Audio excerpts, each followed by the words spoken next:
the 2026 Annual State of the City Address with the 73rd Mayor of Little Rock, the Honorable Frank Scott Jr. Thank you for joining us this evening as we reflect on where we've been, honor the work that brought us here, and look ahead to the future we are building together. At this time, we will have Invocation by Daniel Ramos, Associate Pastor of New Life Church.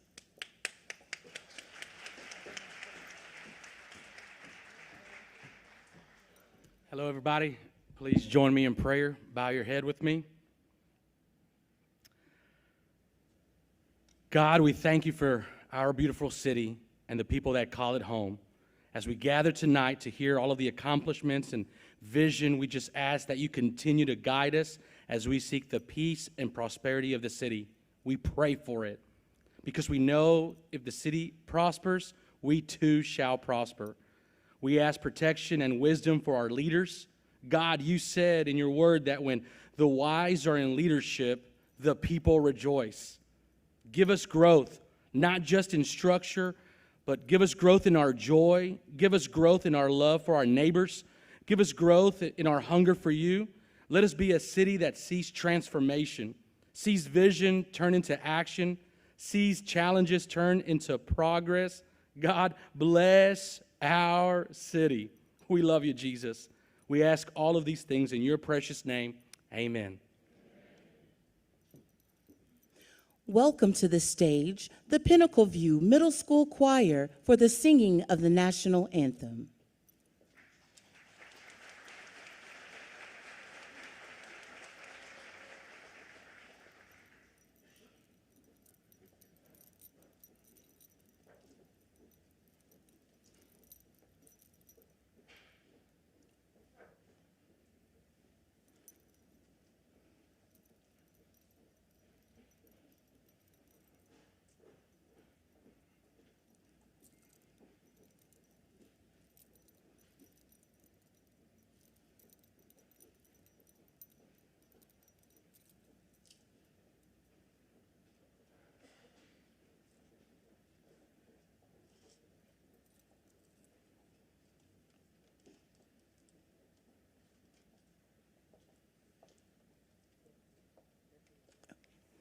Please stand for the presentation of colors by the Little Rock Police and Fire Department.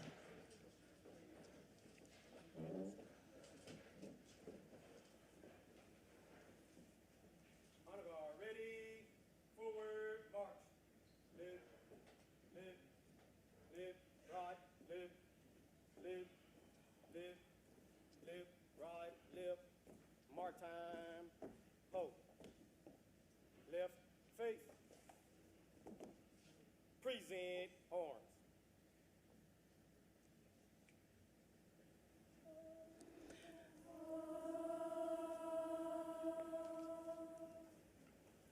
Oh, say, can you see by the dawn's early lights what so proudly we held at the twilight's last gleaming, whose bright stripes and bright stars through the perilous fights on the ramparts we watched were so gallantly streaming, and the rockets red glare, the bombs bursting in air, gave proof through the night that our flag was still there. Oh, say does that star-spangled banner yet wave for the land of the free and the home of the brave?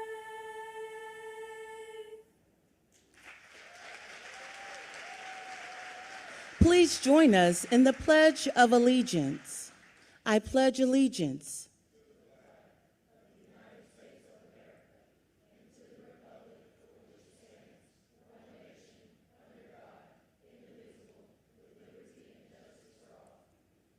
Thank you.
You may now be seated as we prepare to reflect on the year behind us and the momentum ahead.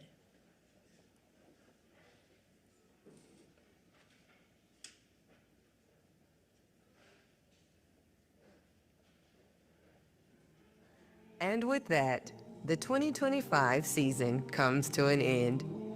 But before we turn the page, let's take a moment to reflect. This year, Little Rock showed up in moments of celebration, in moments of urgency, and in moments of need.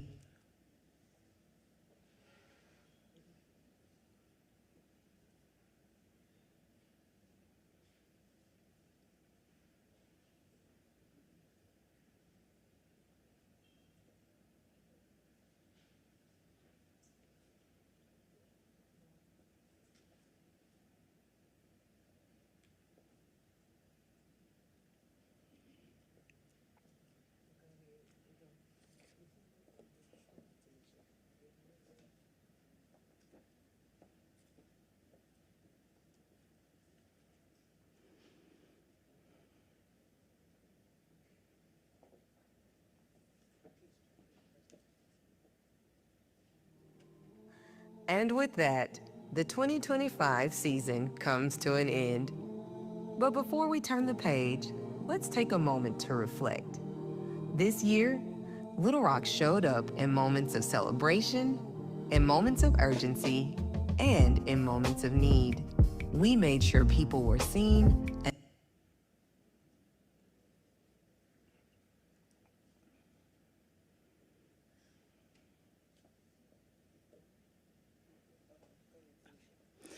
This past year, Little Rock showed us what progress looks like when people choose to show up for their neighborhoods, their neighbors, and for their city. Progress doesn't happen in isolation. It happens through partnership, through service, through commitment. The story of 2025 is not just the work of city leadership. It is the story of every person in this room and countless others across our city who contributed time, talent, ideas, and a heart. Leadership is not measured by titles. It is measured by the service, consistency, and the willingness to do the work day after day. At this time, please welcome to the stage a few individuals who have been impacted by the leadership and partnership of Mayor Frank Scott Jr.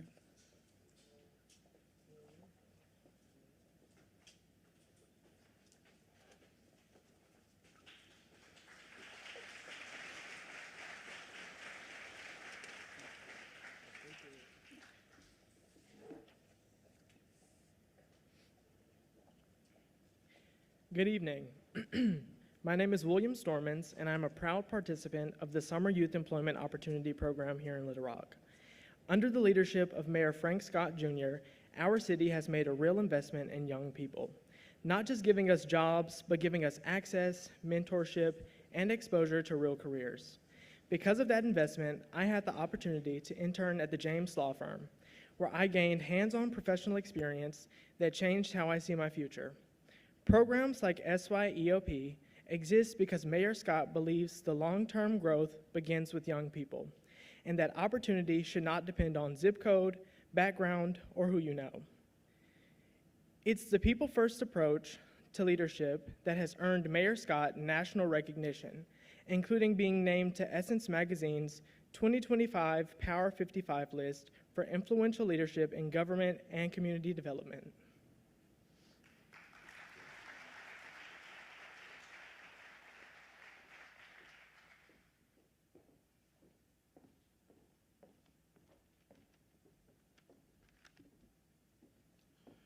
Good evening, everyone. My name is Mitchell Talbert. I'm his wife, Alicia Talbert, and we are honored to be here tonight. My story represents what happens when a city believes in second chances. Through the City of Little Rock Reentry Program, Workforce Program, I was able to gain skills, training, and stable employment, first through the City Public Works team. Those skills didn't stop at a paycheck. They actually became something that we could pass down to our family. And so what we did is we started Talbert's Lawn Service. Mayor Scott often says that small businesses are the backbone of Little Rock's economy, and his administration has backed that belief with action through workforce training, reentry pathways, and the city's small business incubator, Build Academy, now recognized as a national model. Because of this work, supporting entrepreneurs and economic access, Mayor Scott has also been recognized closer to home, named an influential leader by Arkansas Money and Politics, highlighting his impact on business growth and economic development across our state. When you invest in people, you don't just create workers, you create owners, employees, and opportunity. Thank you.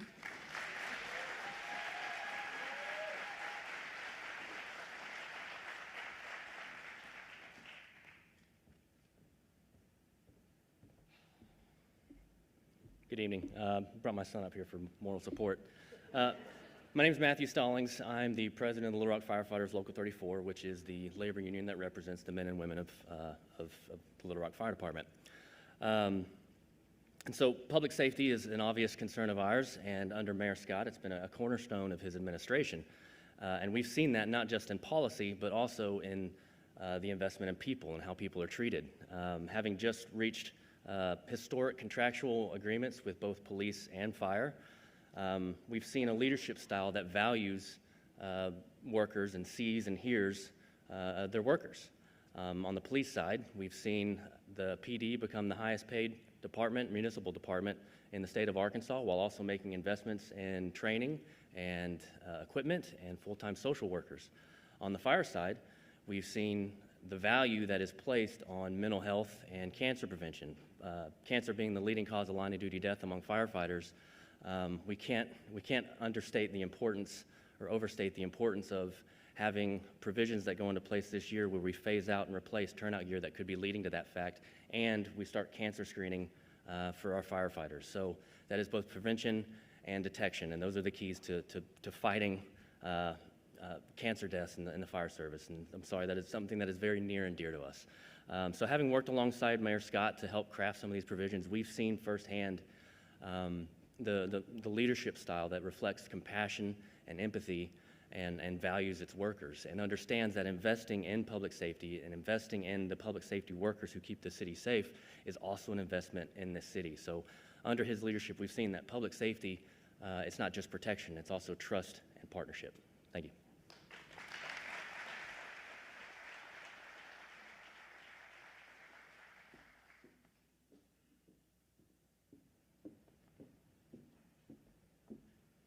Good evening, everybody. My name is Morgan Weithman. I'm the Executive Director of the Quapaw Quarter Association. And tonight, you've heard stories of young people gaining access to careers, families rebuilding through reentry and entrepreneurship, first responders being respected, supported, and valued. These stories are not coincidences. They are the result of leadership that believes progress should be felt in real lives and not just measured in reports. A leader who believes that opportunity should be intentional. A leader who believes that people are the city's greatest asset, and a leader who understands that when we invest in people, Little Rock thrives. Ladies and gentlemen, please join me in welcoming the 73rd Mayor of the City of Little Rock, Mayor Frank Scott Jr.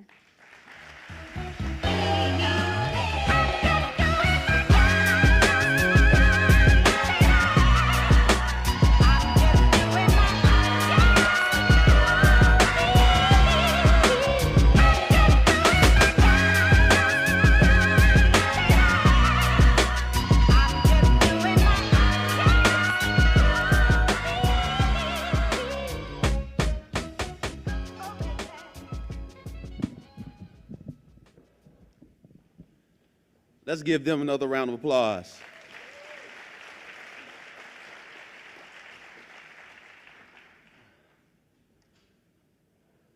Wow. Good evening, Little Rock.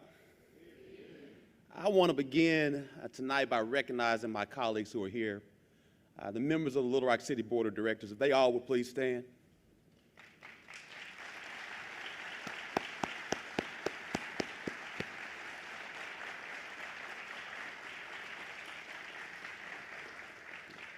We can't get anything done unless we're unified. I'm so grateful for their partnership. I also want to extend my thanks to our newly appointed city manager, Delphon Hubbard. Let him please stand.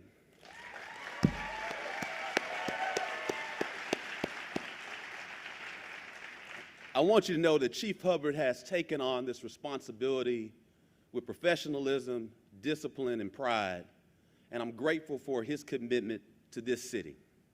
Tonight, it's important to pause and reflect on where we're standing.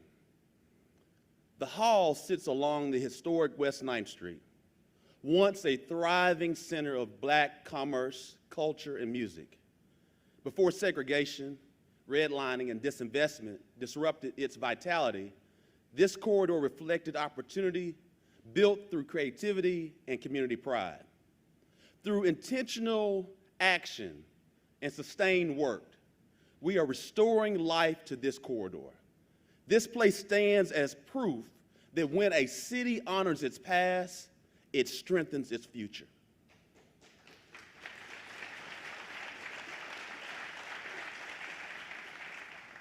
That history grounds us, and by standing here tonight as your mayor, it is an honor.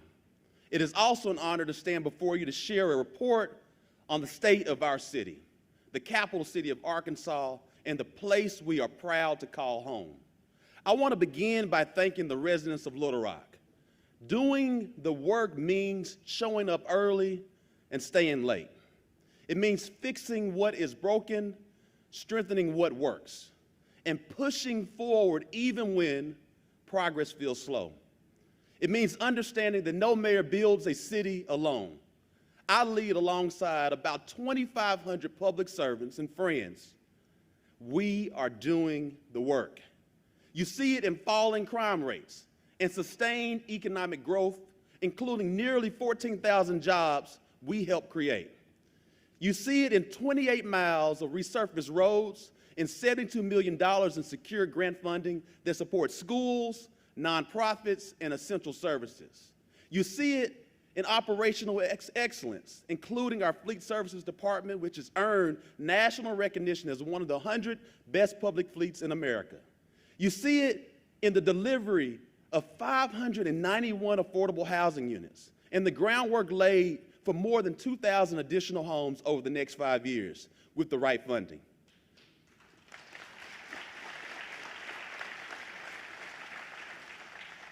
Friends, you also see it in improvements in our 911 and 311 systems, because when residents call for help, seconds matter. These outcomes do not happen by chance. They happen because Little Rock moves forward when residents and neighbors look out for one another. When city teams do their jobs with pride, when community partners lean in, and when residents hold us accountable, this city has always been about people working together. Because of that shared effort, I can stand here tonight and say clearly, the state of our city is strong.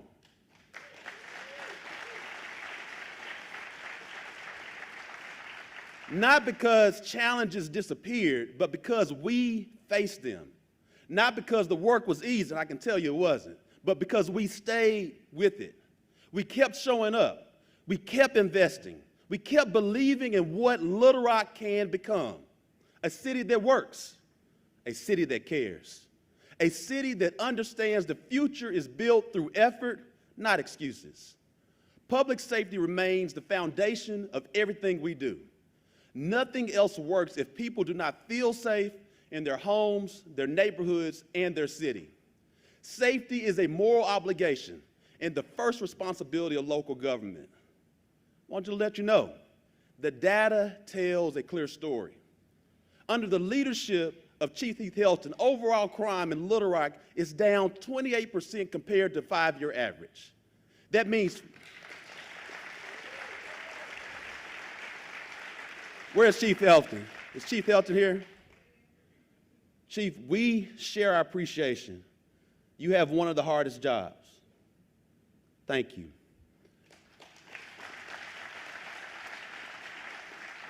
When we see crime falling down, that means that we see fewer victims, fewer families living with trauma, and more residents who feel secure in their daily lives. This progress did not happen by accident, It happened because we were committed to a holistic approach and stayed disciplined under Chief Helton's leadership. Last year, we reached an agreement, a historic one, extending the Little Rock Police Department union contract through 2027. This agreement provides annual 5% pay increases and raises starting for pay for new patrol officers to nearly $61,000.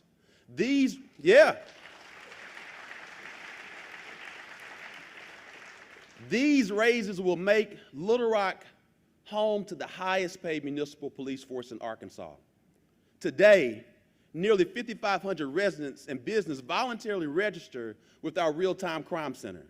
Because of this partnership, officers respond faster, coordinate more effectively, and close cases more efficiently while improving officer safety. To strengthen this work, our 2026 budget includes $1 million for new technology at the Real-Time Crime Center. We will continue to be transparent and accountable in this work. I want to take this time to applaud City Director Antoine Phillips for his leadership in facilitating meaningful conversations on privacy, surveillance, and emerging technology. We understand everyone's concern. We also understand we have to make sure everyone's safe.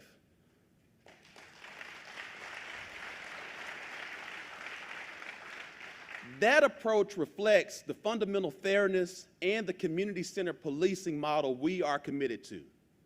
Through our Department of Community Programs, the city invested in nearly $2 million last year in prevention and treatment intervention efforts, delivered through trusted community partners.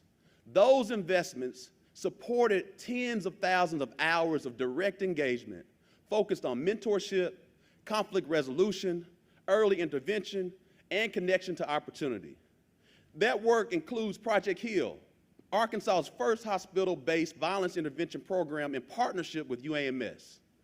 Conflict resolution, though, through the Arkansas Community Dispute Resolution Centers Incorporated, as well as Midnight Basketball, which engaged more than 400 young people during high-risk hours through structured recreation and mentorship. I'm proud that our new Director of Community Programs Department, Michael Sanders, who's here with us tonight, he is a product of Little Rock's prevention efforts. His leadership reflects lived experience and a deep commitment to outcomes. Michael, we appreciate you.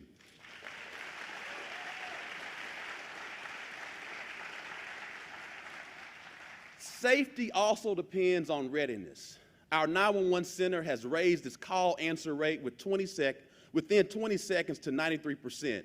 And filled long-standing vacancies. We will not stop until we reach 100%, because in an emergency, every second counts. Joanna, I remember a time where all I got was about phone calls about 911. That hasn't happened lately. Thank you.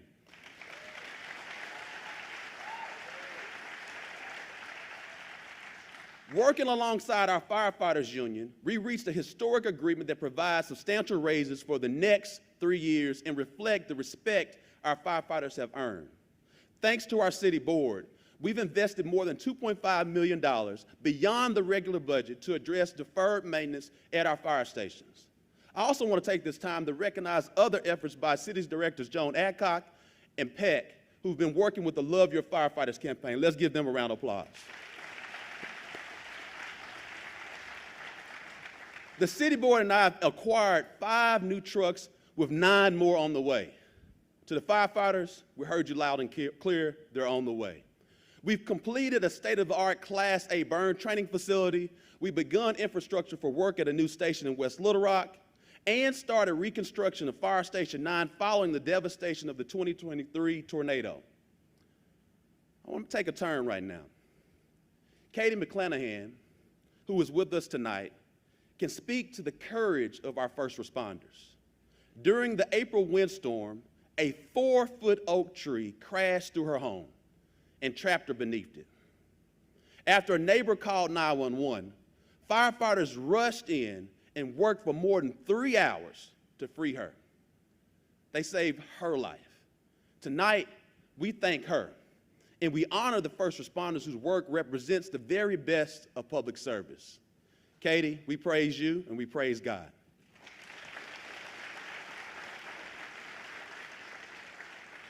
Our essential responsibilities remain simple and serious. As my grandfather would say, catch the robbers, put out the fires, pick up the trash, and fill the potholes. As I speak, our team is preparing for the approaching winter storm.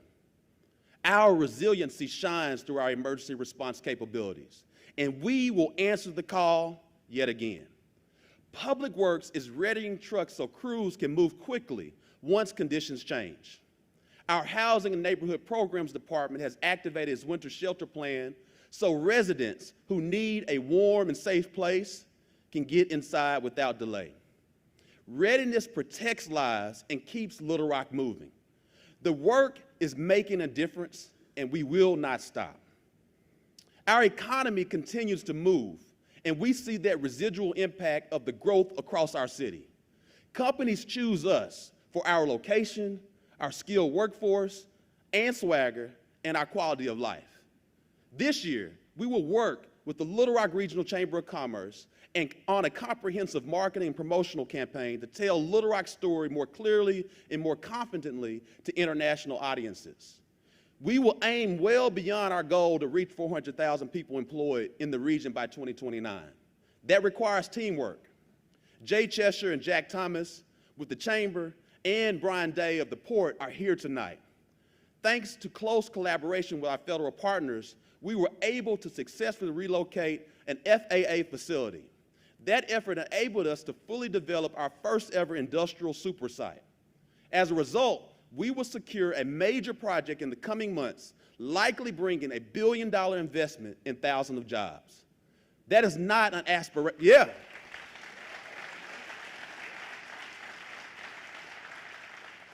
And I want you to know this.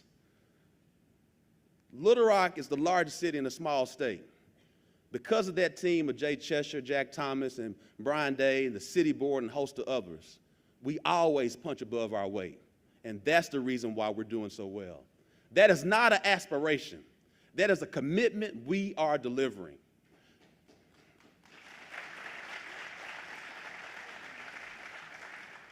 We also owe a debt of gratitude to the corporate partners who've grown with us, including Dassault Falcon Jet and Amazon, as well as organizations that form the cultural and economic fabric of our city, such as the American Taekwondo Association.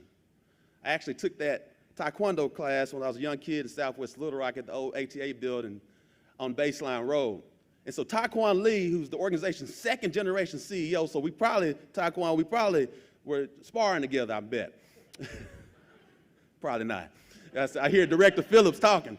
The organization's second generation CEO is with us tonight, and I want you to know that his father, H.U. Lee, built 1,000 school organization starting right here in Little Rock in 1977.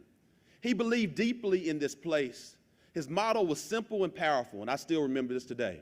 Today not possible, tomorrow possible. That same spirit defines our economic future. Little Rock is growing.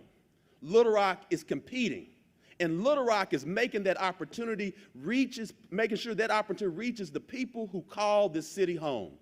According to the data from the Federal Reserve Bank of St. Louis, the Little Rock region ranks second in a 5-year GDP growth, which is jobs growth average among peer cities and regional state capitals, trailing only to Nashville. While we won't settle for second place, this ranking confirms that employers see a dependable workforce and leadership that knows how to grow an economy the right way. Employment reflects that strength. Our region has added nearly 14,000 jobs, and Bureau of Labor Statistics show more than 40,000 additional people are working in Little Rock region today than they were in 2020.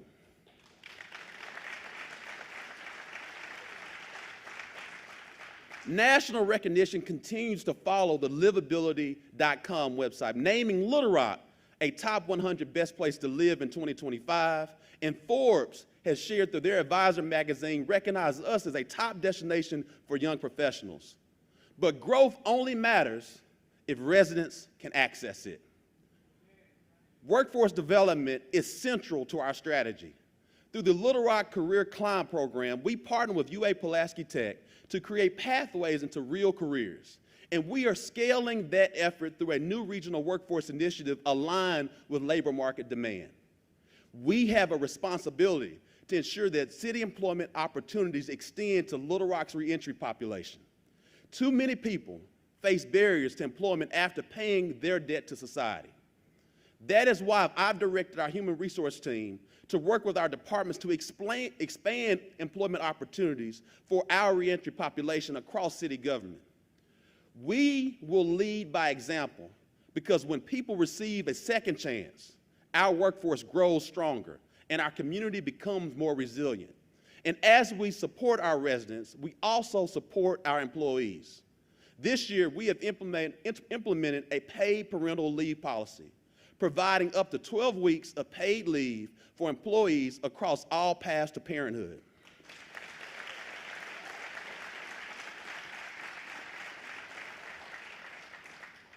Affordability remains one of the defining challenges of our time. Too many families are facing impossible choices between rent, medicine, utilities, and groceries. When that happens, government has a responsibility to act. Through a Bloomberg grant, we are strengthening financial empowerment services to help residents save, manage their debt, and build stability. We are addressing food insecurity head-on with the launch of our first ever grocery store on wheels, our mobile market.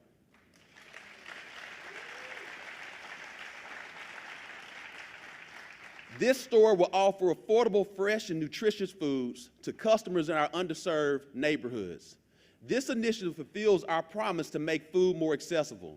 However, the mobile grocery store is only a temporary solution, and our long-term goal remains to bring brick and mortar grocery stores to our food deserts.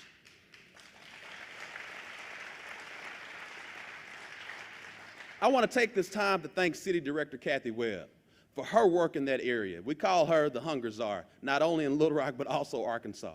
The city has partnered also with other partners in this effort, with Samaritan Health Project and Edwards Food Giant to host food giveaways that provided turkeys and grocery gift cards to hundreds of families this holiday season.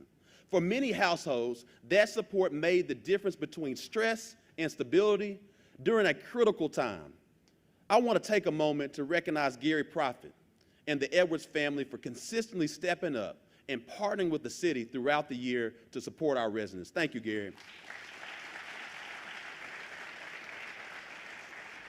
Their leadership and ongoing commitment show what strong public-private collaboration looks like when it delivers real help to people who need it most.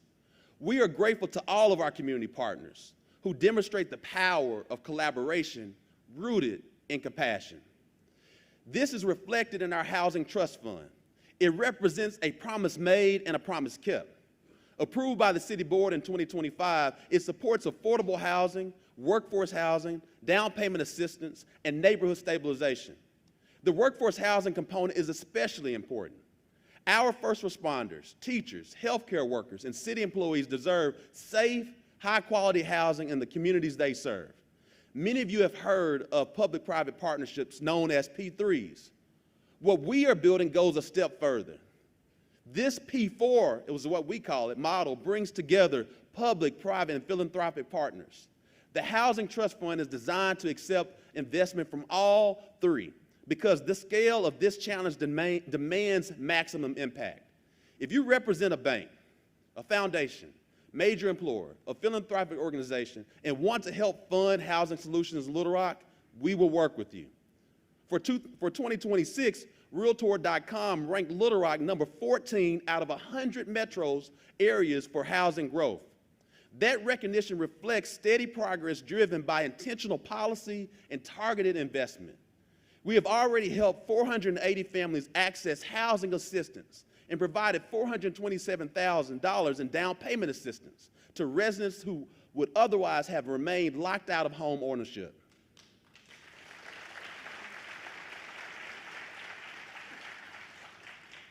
We also must be honest about another reality facing our city: homelessness. It shows up in our parks, near our libraries, and along our thoroughfares. We are on track to open the micro home village by late fall. Construction is now roughly 20% complete. Crews have prepared the site, poured the foundation, and completed early phases of plumbing and electrical work. This is visible progress, and it matters. Strong neighborhoods anchor a strong city. Our work to prevent blight delivered real results in 2025. Through these efforts, we demolished 93 dangerous structures and removed 245 unsafe and vacant properties from our neighborhoods. These actions strengthen property values and restore pride block by block. We will broaden our efforts with the launch of the Safe Places Initiative, a coordinated environmental crime prevention program that brings together police, public works, housing, and code enforcement. This coincides with targeted capital improvements that strengthen safety and visibility across our neighborhoods.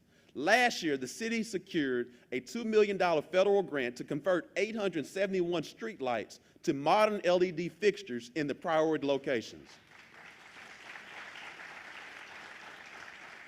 Our Parks and Recreation Department has delivered real, visible progress across Little Rock. We transformed Kiwanis Park from an underused space into a fully accessible neighborhood destination where families and residents of all abilities gather every day. We completed a major renovation at the West Central Sports Complex, supported by $1.4 million in the American Rescue Plan Act funding. We expanded a summer day camp program to serve more than 900 children, giving families peace of mind and kids a healthy place to grow. At the Jim Daly Fitness Center, usage surged 67%, confirming that when we invest in quality facilities and programming, residents show up. We also are excited about the progress being made toward our new senior facility at the Center at University Park, which will open this year.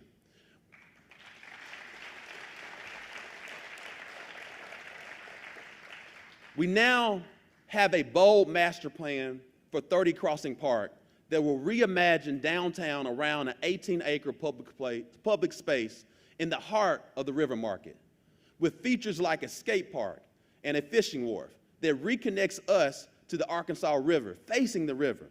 This park will shape how people live, work, and gather downtown. The vision will take time and sustain investment. Tonight, I'm launching 30 for 30, a clear goal to raise $30 million by 2030 to invest in parks across Little Rock through a P4 approach that aligns city resources with philanthropic support and private capital. That's 63 parks that we're raising $30 million for.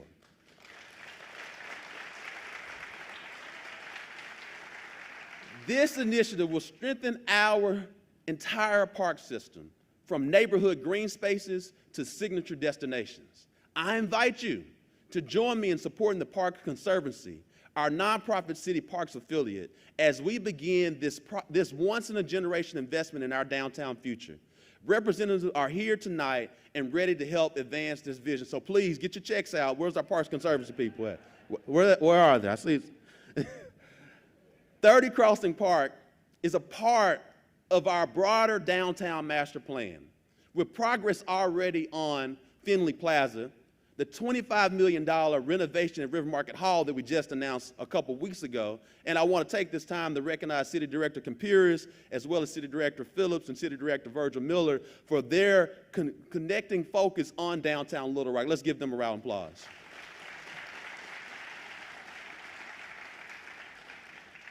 Revitalization along Capitol Avenue and construction of the new voter-approved district courts building shows the close to half a billion dollars that we've invested in downtown Little Rock over the last 2 to 3 years. That same intentional strategy guides our work along historic West 9th Street, where we will see a revival that restores the corridor as a living center of culture, creativity, and economic opportunity. As the capital city, Little Rock must also lead in planning for the future. Last year, we established a transformative partnership with the Clinton Foundation and Infra, which is a local energy firm, to create the Clinton Sustainable Energy District in the heart of downtown. This will deliver a modern energy system that positions Little Rock as a leader in clean, cost-effective electricity while reducing long-term costs for major downtown institutions. This work builds on momentum already underway. At the port, we are constructing a 4.9 megawatt solar array to power roughly 70% of municipal operations. I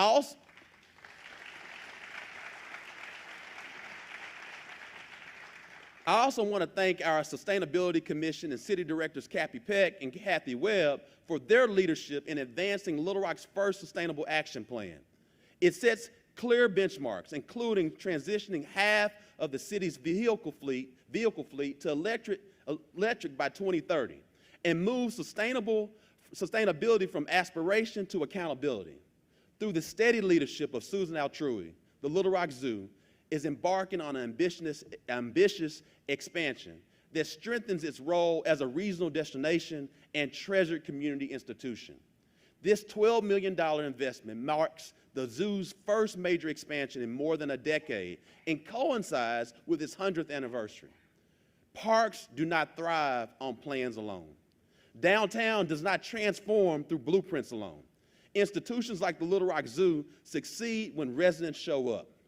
Progress becomes real only when people step into it. They shape it and take ownership of their city's future. Civic engagement matters. Cities succeed because residents show up, speak up, and partner to move them forward. Little Rock's next chapter was shaped not just through what we build, but through how deeply our residents engage in building it together. We're already seeing this happen. Graduates of Rock Academy are now in leadership roles on our boards and commissions. That is how civic engagement trust grows, one resident at a time. That belief propels civic engagement in this city. Tonight, I'm proud to launch the Little Rock Civic Innovation Challenge. We invite Little Rock residents to partner directly with public institutions to solve real, everyday challenges. Participating partners will include a number of public entities. Each partner will put forward a specific problem they are trying and working to solve. Residents will respond with ideas and spend time grounded in research and lived experience. The strongest solutions will move beyond proposals, with winning teams working side by side with these public entities to help implement their ideas in real time. More details on this challenge will come.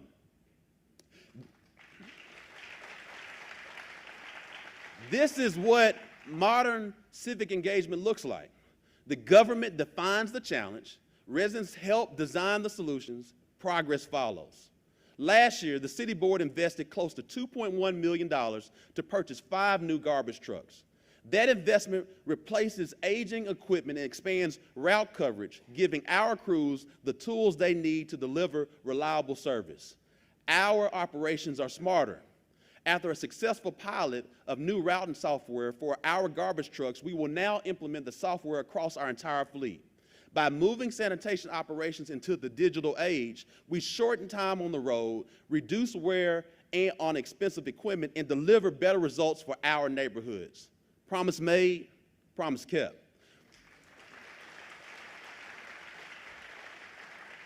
That same focus on reliability and quality extends to our infrastructure. The city invested almost $1 million to purchase a new asphalt milling machine and asphalt zipper machine. It fills the potholes, if you don't know what it is. This will help enable crews to complete larger in-house surface repairs rather than limiting work times just to do regular pothole filling.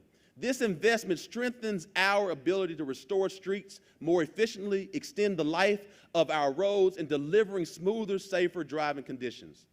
This is engagement in action. We listen, we invest. We transform city government. Technology plays a critical role in resident access. Through our partnership with Aptigee, we launched a new all-in-one City of Little Rock mobile app earlier today. This platform centralizes city services, real-time updates, alerts, and key information. Download it now in your app store. I hope you got an iPhone. You know the Joy people are going to get me now. Old green box folks. Our Treasury Management Department is modernizing how residents pay city fees. Expanded payment options and streamlined processes will make it easier to manage licenses, fees, and services with less friction and greater convenience. We listen, adapt, and use technology to make everyday interactions move straightforward and more reliable for residents. Through targeted community development, we ensure no neighborhood is overlooked and no one is left behind. By focusing on wards 1, 2, 6, and 7, we're removing barriers by waiving permit fees, making it easier to invest where it matters.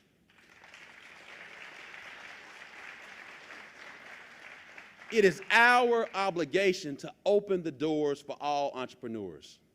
And I'm announcing the creation of the Small Business Opportunity Certification Program to identify vendors ready to work with the city. This addresses gaps and expands opportunity. This work builds on the continued success of our Build and Emprende small business incubators. Little Rock is a national leader in equipping first-time entrepreneurs with the tools and support they need to succeed. Yet, our accomplishments go far beyond any single program or milestone. From neighborhood revitalization to civic engagement to economic momentum, we are doing the work, and the best is still ahead of us. When we keep our promises, we unlock the full potential of a capital city that serves as a regional center for healthcare, government, finance, education, arts, and culture. We prove that progress is not accidental. It is earned through discipline, partnership, and follow-through.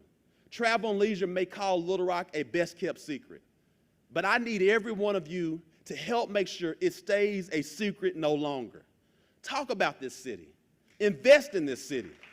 Defend this city.